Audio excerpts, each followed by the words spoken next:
পূর্ণেন্দু লক্ষ্য করেছে রানীকে। তার এই বোনটি যেন একটু অন্য ধরনের, শান্ত, স্বল্পবাক, দৃঢ়চেতা। সে প্রশ্ন করে, রানী, ক্ষুদিরামের জীবন তো জেনেছ, কোন জায়গাটা তোমার সবচেয়ে ভালো লেগেছে? চুপ করে বসে থাকে রানী।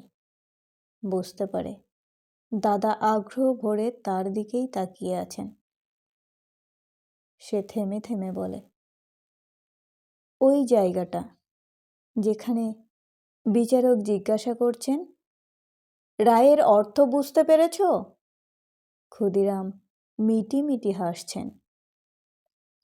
বিচারক আবার জিজ্ঞাসা করলেন, কিছু বলতে চাও?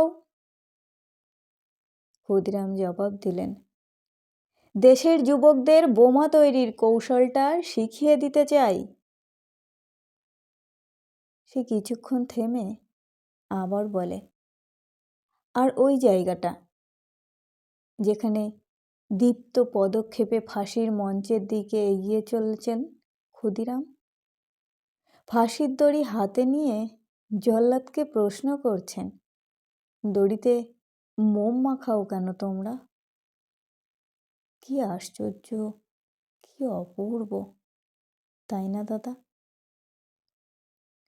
বইটা মাদুরের উপর রেখে দাদা বলেন, জানো রানী, দেখবে কানাইলালও একই ধরনের মানুষ।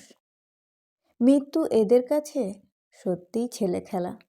ফাঁসির দিন সকালবেলায় তাকে ঘুম থেকে রীতিমতো ডেকে তুলতে হয়েছিল জানো। দণ্ডাদেশ শোনার পরও তার ওজন বেড়ে গিয়েছিল। শোনোনি, জীবন মৃত্যু পায়ের ভিত্ত চিত্ত ভাবনাহীন। এ যেন ঠিক তাই। এ একটুও বাড়িয়ে বলা নয় রানী, এসবই ঘটনা, এসবই সত্যি।